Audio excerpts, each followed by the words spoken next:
I'm Lily, and I'm 37 years old. 2 weeks ago, everything I thought I knew about my marriage unraveled in a single conversation. For years, I believed we had something solid. Not perfect, not the kind of love story people post about online with carefully filtered photos and over-the-top captions. Just real, steady.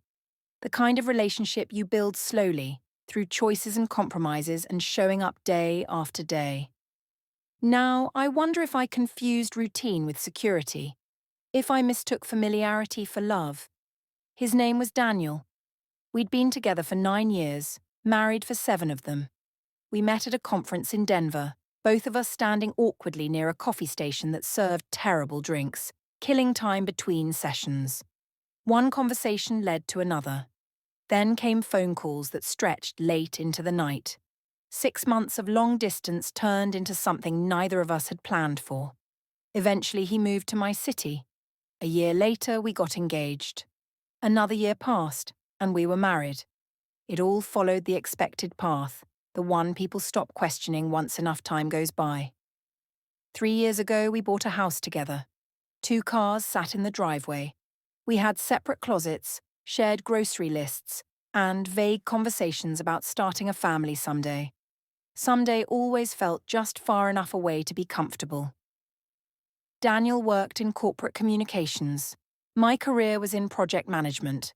Both jobs demanded a lot from us. Both consumed more time than we liked to admit. We told ourselves we were building a future together, even when most days felt like two separate lives happening under the same roof. The first signs weren't dramatic. He started drifting, coming home later than usual. Not outrageously late, just late enough that dinner would be cold by the time he finally sat down. He'd take phone calls in the car before walking inside. When he did come in, he'd head straight to his office, door half closed, voice low and distant. When I asked about his day, I got summaries instead of stories. Busy, long, same old stuff. I convinced myself it was stress. His company was going through layoffs and restructuring. Anyone would be on edge. So I adjusted. I cooked more often. I took on more of the household responsibilities. I gave him space when he seemed overwhelmed. I didn't nag. I didn't accuse. I tried to be the kind of partner I thought a strong marriage required. But the distance between us kept growing anyway. Date nights disappeared. Our conversations became purely logistical. We were roommates sharing a bed, avoiding eye contact while brushing our teeth in the morning. Then, about 3 months ago, he started mentioning her. Not constantly, just enough to make me notice. He'd say things like, "My ex used to love this place," or "My ex was really good at fixing things like that," or "My ex had the same car." At first, I didn't say anything. I didn't want to sound insecure or jealous, but it sat wrong with me. He'd barely talked about her in all the years I'd known him. I knew the basics. They'd dated for 4 years. She got a job offer across the country. He didn't want to move. That was it. End of story. Or so I thought. 2 months ago, his schedule shifted again. More nights out, more work events and happy hours and weekend brunches. He always came home eventually, always with reasonable explanations. But something in me had already started paying closer attention. The morning I saw the text wasn't planned. He'd left his phone on the kitchen counter while he was in the shower. It buzzed once. The message said, "Last night was amazing. Can't wait to see you again." The contact name was just initials. My stomach dropped so fast I had to sit down. I didn't unlock his phone. I didn't scroll through his messages. I didn't need to. When he came downstairs, I was making coffee like nothing had happened. He picked up his phone, glanced at the screen and smiled. That smile told me everything. I asked him casually, "Who was that?" "The text." He answered quickly, almost too quickly. "Oh, just a co-worker, work thing." He was lying. I didn't confront him. Not yet. Over the next few weeks, I noticed everything. The new password lock on his phone, the extra care he put into his appearance, the way her name kept slipping into conversations like an echo he couldn't silence. 3 weeks ago, I finally sat him down. I told him I felt like we were drifting apart. I asked if something was wrong. He said I was imagining things. He said I was being paranoid. He even suggested maybe I was projecting. Then last Wednesday happened. When I got home, he was already sitting at the kitchen table. There was a glass of wine in front of him. Not his first. He looked up at me and said, "We need to talk." By the end of that conversation, he looked me in the eyes and said the sentence that shattered everything. "I left a better woman for you." Maybe that was my mistake. The room went completely silent. I stared at him, trying to process what I'd just heard. Then, very softly, I said, "Then go fix your mistake." And I walked out. I didn't have a destination when I left the house that night. I just drove for almost 40 minutes with no music playing, hands gripping the steering wheel, replaying his words over and over like my brain was trying to find a version where they hurt less. A better woman. Not a bad moment. Not a mistake in judgment. A better woman. I ended up at my sister's apartment. She didn't ask questions when I showed up after 9 with red eyes and shaking hands. She just opened the door wider, pulled me into a hug and said, "You can take the guest room." That simple kindness nearly broke me. I turned my phone off. I needed silence. I needed my thoughts to stop crashing into each other. Around midnight, curiosity got the better of me. Or maybe it was self-punishment. I turned it back on. 21 missed calls, 14 text messages, all from Daniel. "Where are you? We're not done talking. This got out of hand." I didn't mean it like that. "Please come home." The last message had come in 10 minutes earlier. "We need to talk now." I stared at the screen until it dimmed. Then I turned the phone face down and went to sleep. The next morning, there were more messages. He'd escalated from irritation to full panic.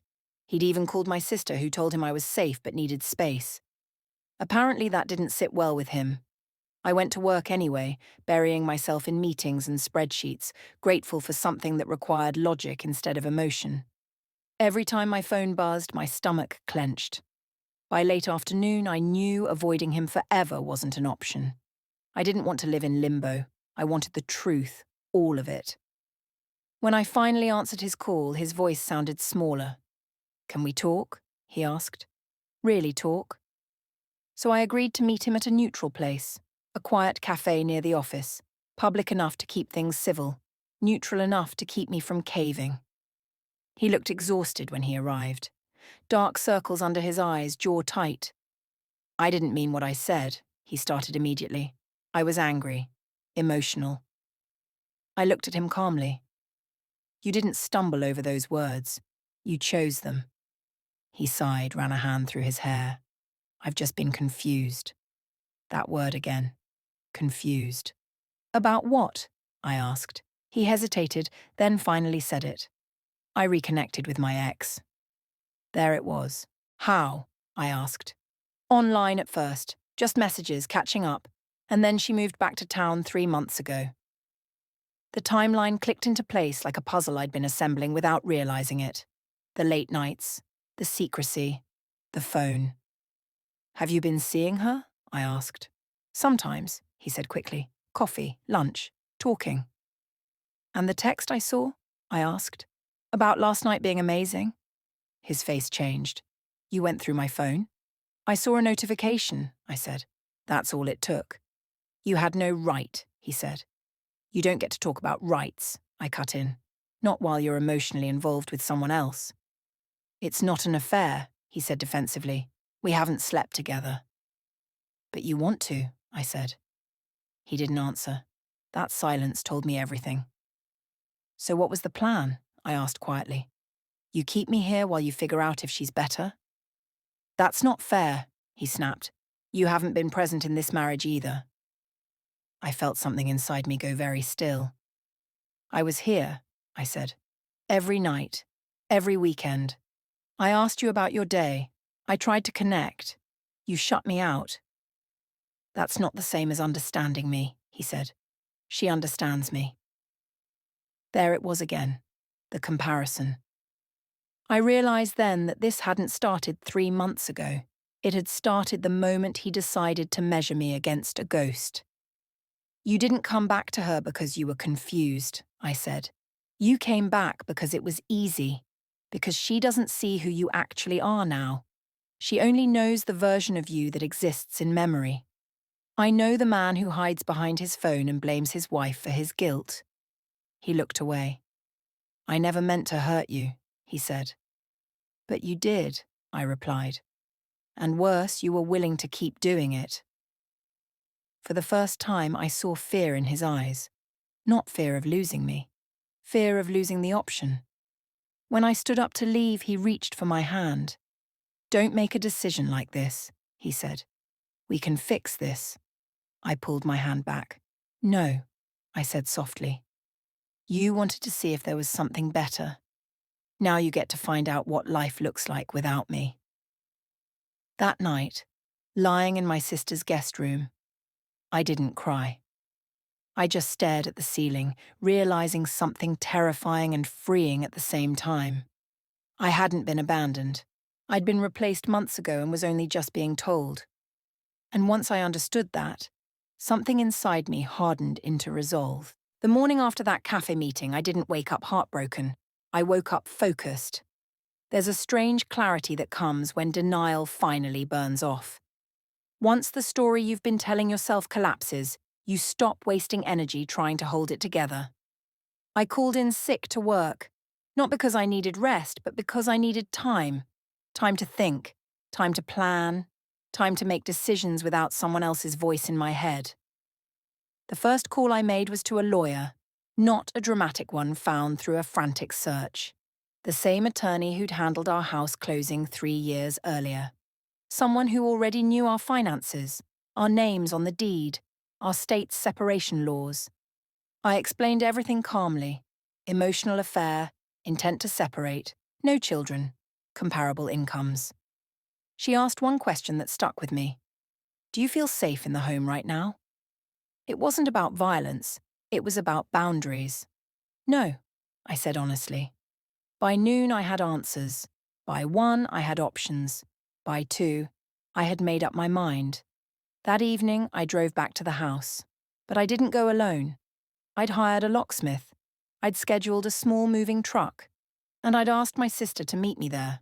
Not because I needed protection, because I needed a witness. When I pulled into the driveway, Daniel's car was already there. He must have taken the day off too. The house looked exactly the same. Same white siding, same flower pots I watered every weekend, same place I'd believed was solid.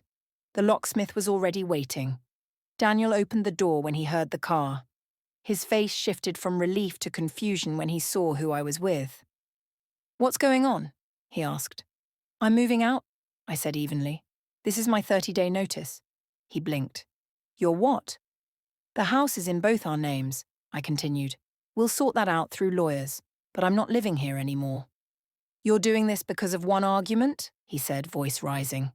I stepped inside, heart steady. I'm doing this because you told me marrying me was a mistake, I said. Because you're emotionally involved with your ex, and because you wanted to keep me here while you decided whether she was better. That's not what I wanted, he said. It doesn't matter, I replied. That's what you did. I walked past him and started upstairs. He followed. Please don't do this, he said. I love you. I paused at the top of the stairs and turned around. You love the security I provide, I said. You love knowing I'll be here while you sort out your feelings. That's not the same thing. The movers arrived shortly after. I packed methodically. Clothes, work equipment, personal documents, things I'd bought with my own money. I didn't touch anything shared. Daniel hovered, tried to talk, apologized, backtracked. I didn't engage. You already hired movers? He asked finally. How long have you been planning this? Since you told me who you really wanted, I said. After everything was loaded, I handed him a folder. What's this? He asked. A lease, I said. Month to month across town. I signed it this afternoon. He stared at it, stunned. You really thought this through? I had time, I said. That's when he noticed the locksmith. What's he doing here? Daniel asked sharply. I met his eyes. Changing the locks. You can't do that, he said. I live here. We both own the house, I replied. I'm allowed to secure my property during a separation. You'll get new keys once we finalize temporary terms. This is vindictive, he said. This is practical, I said. There's a difference. The locksmith got to work. Front door. Back door.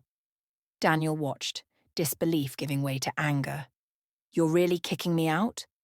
I'm not stopping you from staying somewhere else, I said calmly. You have friends, family, and your ex, who you seem eager to explore things with.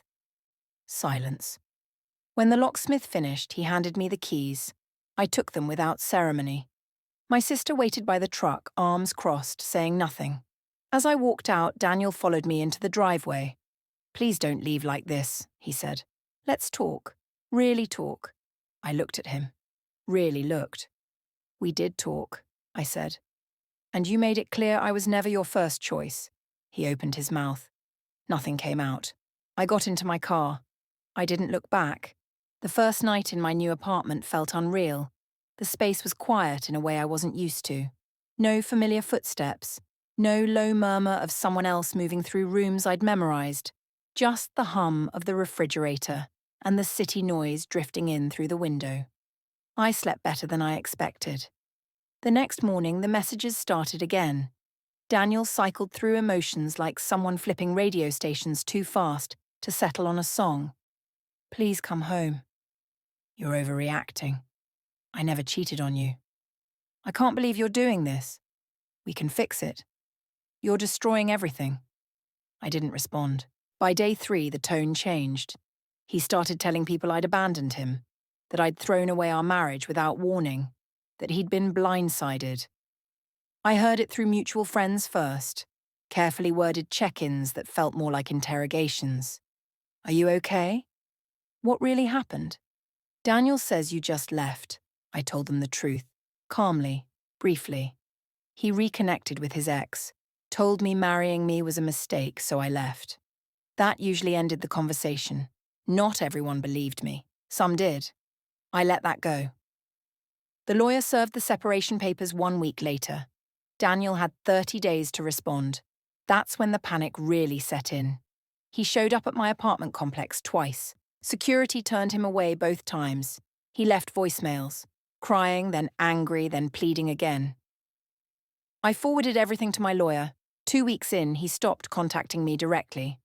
I heard he'd moved in with his mother temporarily, that he was devastated, that he couldn't believe I'd given up on us, as if I hadn't been the only one trying for months.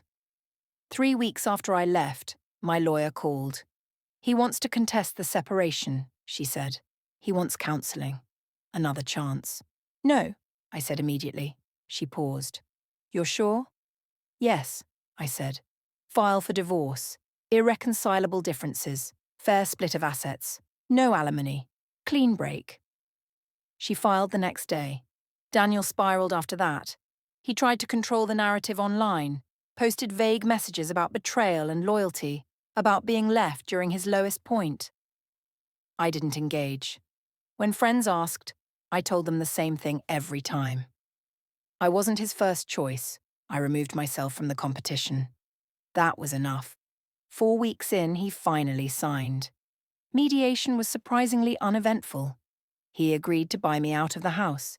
I kept my car, my furniture, half the savings. No screaming, no courtroom drama, just the quiet collapse of something he thought would always be there.